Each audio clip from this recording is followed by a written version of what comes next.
hidup kita ini sesungguhnya adalah kehidupan yang sementara.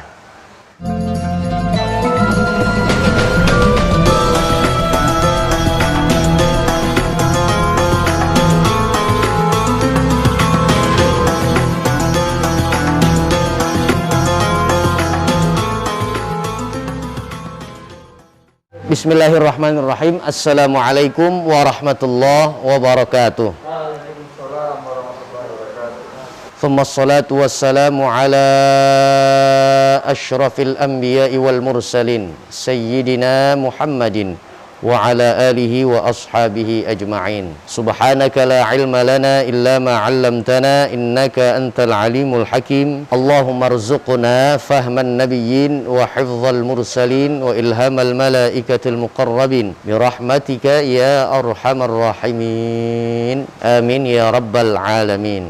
Amma ba'du. Para jamaah sekalian yang dimuliakan Allah Subhanahu wa taala, kita akan berbicara atau membahas tentang tema yang akan kita angkat adalah tema yang cukup istimewa, saya katakan. Sungguh hidup kita ini sesungguhnya adalah kehidupan yang sementara.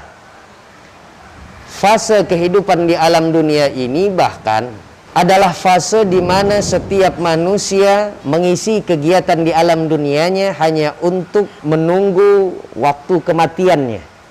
Itu adalah esensi daripada hidup. Satu dalil ayat yang cukup masyhur, kita kenal, kita hafal, dan kita tahu terjemahnya, bahwa setiap yang bernyawa pasti akan merasakan kematian. Setiap yang menikmati alam dunia pasti akan merasakan alam akhirat. Ini satu keniscayaan yang harus dan patut kita yakini. Bahkan tidak ada manusia yang menyangkal bahwa orang yang hidup tidak akan pernah mati. Orang yang hidup pasti akan mati. Namun sejatinya bahwa dalam ajaran agama Islam, Allah dan Rasulnya mengajarkan kepada kita bahwa di dalam perjalanan kehidupan anak manusia ada hal-hal yang perlu diperhatikan. Yang pertama adalah kewajiban-kewajiban dan tuntutan-tuntutan dari Allah Subhanahu wa taala, Sang Pencipta. Satu di antara sekian banyaknya adalah ibadah. Seperti Allah Subhanahu wa taala katakan dalam Al-Qur'an, "Wa ma khalaqtul jinna wal insa illa liya'budun."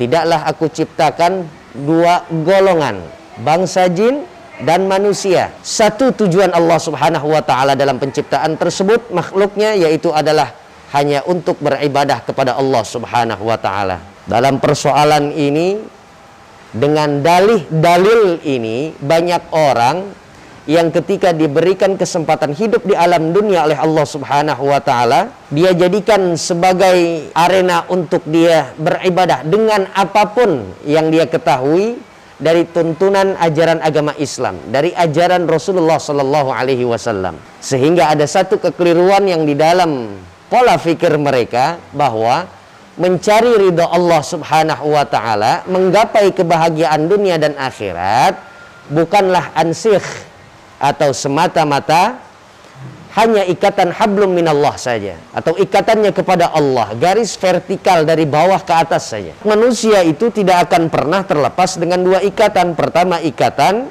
yang akan menyambungkan dirinya kepada Allah, dan juga tali yang direntangkan ke kanan ke kiri, ke kiri ke kanan antar sesama manusia. Duribat alaihimudz dzillatu aynama thuqifu illa bihablim minallahi wa hablim minan nas. Itu surah Al-Imran. Seperti apa yang disampaikan oleh saya punya guru, yaitu Syekh Thaha bin Hussein. Beliau adalah salah satu guru pengajar saya.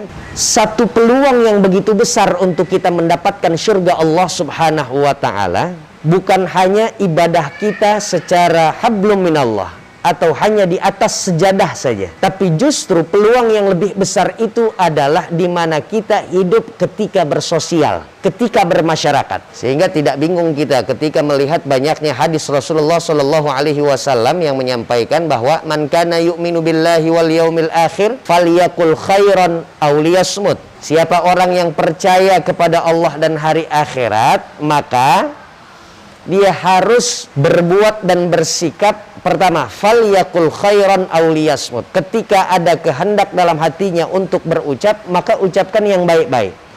Jika tidak ada kemampuan untuk mengucapkan hal yang baik, maka lebih baik sikapnya adalah untuk diam.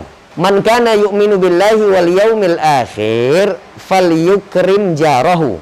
Siapa orang yang percaya kepada Allah dan hari akhirat, maka hendaklah ia memuliakan tetangganya. Man kana yu'minu billahi wal yaumil akhir falyukrim daifahu. Siapa orang yang percaya kepada Allah, beriman dalam hatinya kepada Allah, kemudian hari akhirat pun ia tidak tepis akan adanya, maka seyogyanya orang tersebut setelah ada iman dalam hatinya kepada Allah dan hari akhirat, dia harus memuliakan tamunya. Artinya apa? Dari keterangan 3 poin di atas hadis Rasulullah Shallallahu Alaihi Wasallam, adanya stressing yang Allah dan Rasulnya ingin berikan. Poinnya adalah, fokusnya adalah kepada jalinan sesama manusia. Artinya kalau dalam hidup ini kita tuju adalah kebahagiaan, kebahagiaan itu kita dapat di 2 negeri, negeri dunia dan akhirat. 2 fase, fase dunia dan akhirat sangat mudah, hanya ada 2 tahapan saja. Tahapan yang pertama kepada Allah, kemudian jangan berhenti, tahapan kita kepada manusia. Lepas itu kebahagiaan akan datang dengan sendirinya. Kapan waktunya? Allah yang sudah persiapkan. Allah pula yang mengerti kapan dan waktunya akan disegerakan oleh Allah sampai kepada orang yang berhak. La haula wala quwwata illa billah. Saya bisa berikan satu skema besarnya ya dalam surah Al-Qasas. Wabtaghi fima atakallaha daral akhirah wala tansa nasibaka minad dunya. Kejarlah untukmu akhirat yang sebentar lagi akan hadir di hadapanmu. Artinya apa yang kita miliki, apa yang kita peroleh dan itu sumbernya dari Allah, maka jadikanlah itu sebagai ladang pahala dan ibadah sebanyak-banyaknya, sebaik-baiknya. Untuk akhirat kita juangkan. Wala tansa nasibaka minad dunya. Jangan lupakan nasibmu di alam dunia. Kalau Anda lelaki, Anda memiliki banyak nafkah, tanggung jawab. Kepada siapa? Kepada istri dan anak-anak kita. Orang yang betul-betul berhak mendapatkan kesejahteraan secara lahir dan batin, istri dan anak-anak kita. Sampai di ayat tersebut dikatakan wa ahsin. Wa ahsin kama ahsanallahu ilaik. Dan berbuatlah baik kepada siapa? Artinya kepada orang. Potensi yang sudah ada dalam dirimu.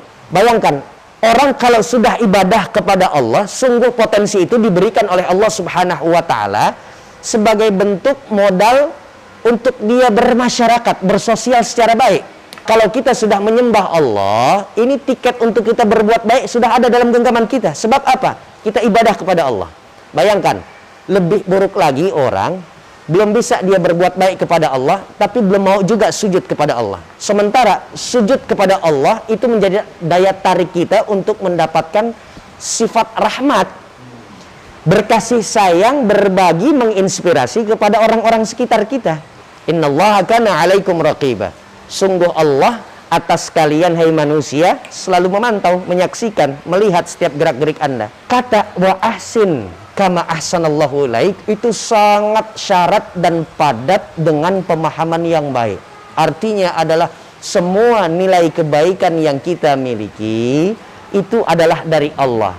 Allah maksudnya adalah ketuk pintu hatimu yang baik itu, kemudian buka agar orang lain menerima kebaikanmu. Kalau ada bahasa teori, praktek. Teori cukup 1 menit, prakteknya yang harus diperbanyak. Sebab inti daripada sholat dan ibadah kepada Allah itu adalah membawa nilai-nilai ibadah di dalam ibadah untuk kemudian kita keluarkan nilai-nilai ibadah di dalam ibadah. Terapannya adalah di luar ibadah. Hendak kita ingin tinggalkan Allah di dalam sholat kita, salam sayonara kita di hadapan Allah adalah Assalamualaikum warahmatullah, Assalamualaikum warahmatullah.